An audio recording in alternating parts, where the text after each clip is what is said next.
everybody. I'm very happy to be here today at FinTech 2022. So my name is Mack Rutherford. I'm 17 years old.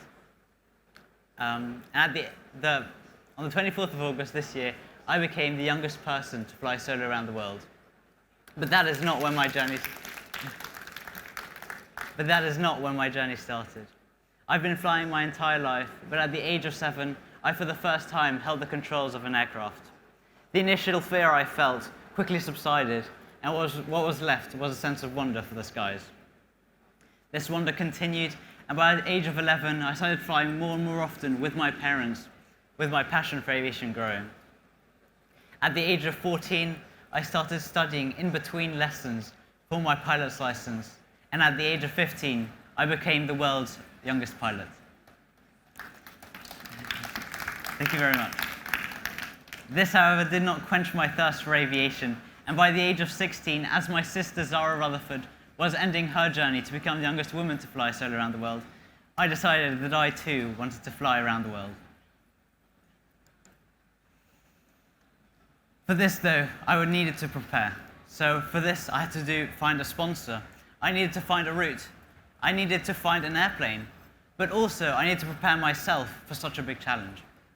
For this, I did 2 crossings of the Atlantic Ocean with my dad, which allowed me to cement my aviation knowledge, as well as prepare myself mentally for the unexpected.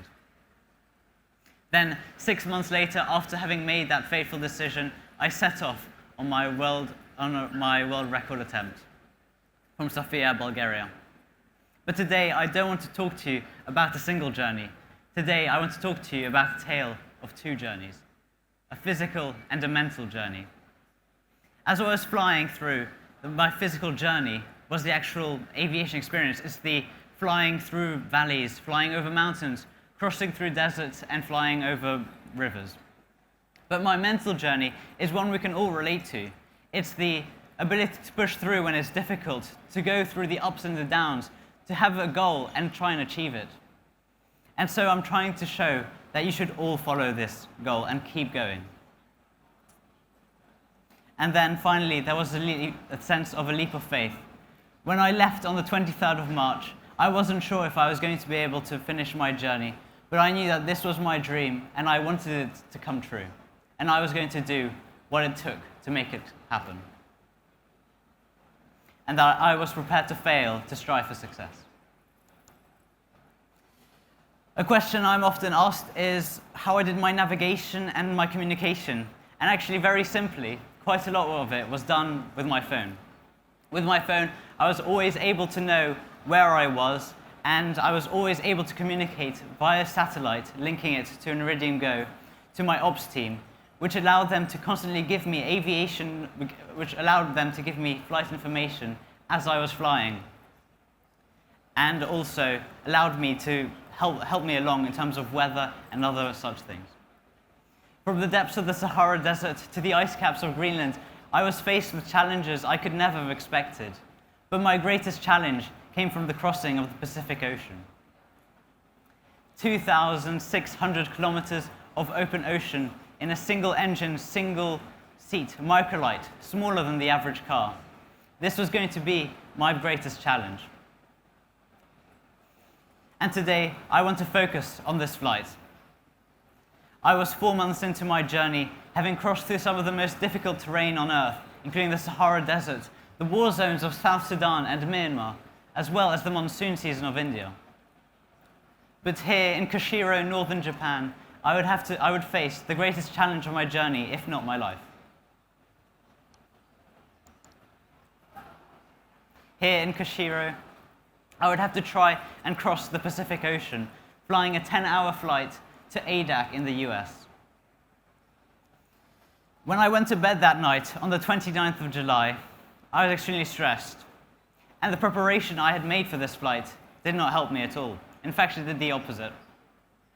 What I realized after looking at the weather is that I would only be able to leave on the 30th of July, and if I didn't leave by then, there was a high chance of me not being able to succeed on my journey around the world.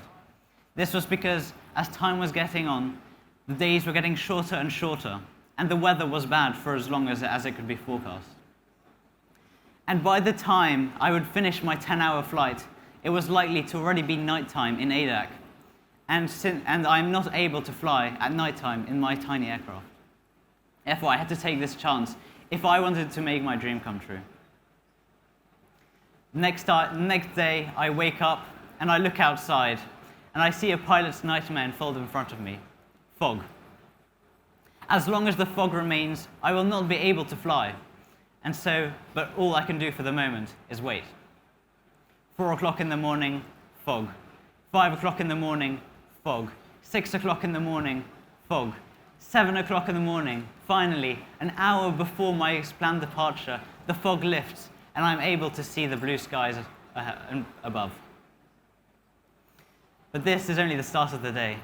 I then get to the airport and prepare my plane, adding fuel into the extra fuel tanks I had added previously in South Korea, specifically for this flight, and all the luggage on top. I am now much heavier than I've ever been before.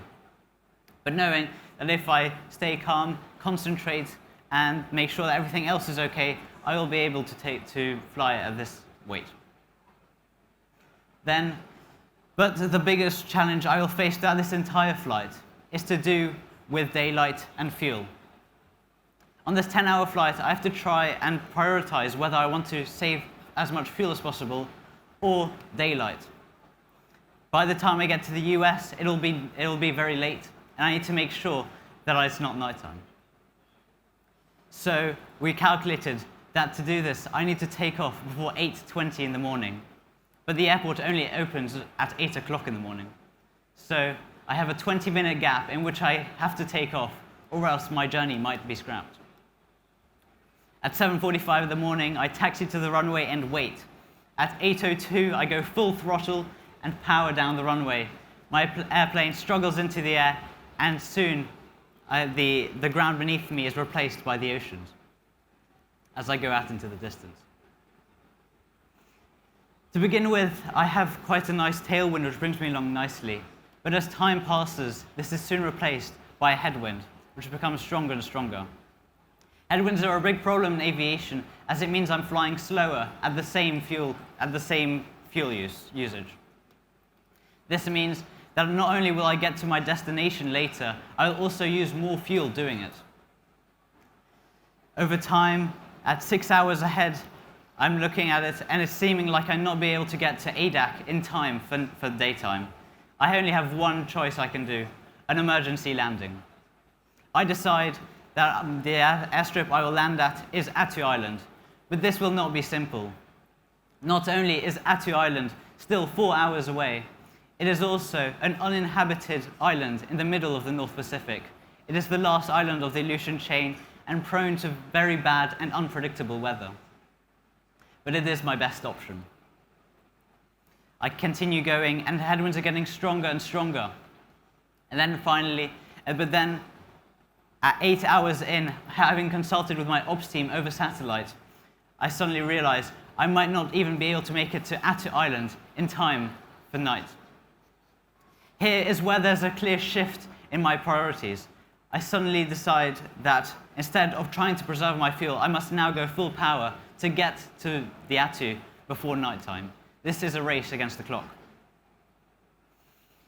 Clouds are getting lower at the same time, pushing me down to 1,000 feet over the ocean. But then finally, 9.5 hours later, in the distance, I can see the outline of Attu. I go along its shores, but it's getting darker and darker as the mountains and clouds cover the light. Then I have to prepare for the most difficult landing of my life.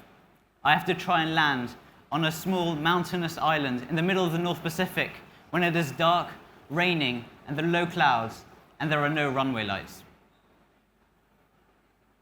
Then, finally, I touch down, 3 minutes before nighttime. As I look around on this uninhabited island, I see a small shed on the side of the runway in which I decide to stay that night. The small shed doesn't even have a door, and it has a small broken-down sofa in which I sleep on that night. I have nothing to eat except a couple of protein bars and a few fuel-soaked Oreos, which is as horrible as it sounds. I was tired, stressed, hungry, cold, but I felt ecstatic. because I had just completed one of the greatest challenges of my life, if not the greatest. I had taken that step to bring me towards making my dreams come true, and I hope that all of you will do too. I took a leap of faith when I left on the 23rd of March to try and do what I really wanted to do in life. Actually, when I left on the 23rd of March, it wasn't improbable that I was going to succeed. It was, in fact, an impossibility. When I left on the 23rd of March, I was unable to fly through Russian airspace as I was flying a French-registered aircraft. But also, I wasn't allowed to fly through Japanese airspace as I'm flying a type of aircraft not allowed in Japanese airspace, which has never been allowed inside Japanese airspace. I therefore had no possible way of crossing the Pacific Ocean. But this was my dream, and I was going to find a way through. I was going to go for it. So I traveled halfway around the world before there was even a solution to me actually being able to complete this flight, complete my journey around the world. But then, finally, in Thailand, a Japanese exemption comes through, allowing me to fly for the first time in Japanese history, to fly through Japanese airspace. I'm extremely grateful of this moment, as it took a lot of effort from the people involved. And so, my message to you all is to take that leap of faith in whichever area it is, whether it's baking or carpet making or whatever it may be. You take that first step towards making your dreams come true, that you take that step towards doing what you really want to do in life. Even if the stars don't align just yet, you will be able to find a solution to the problems, and you will be able to make your dreams come true. Thank you very much.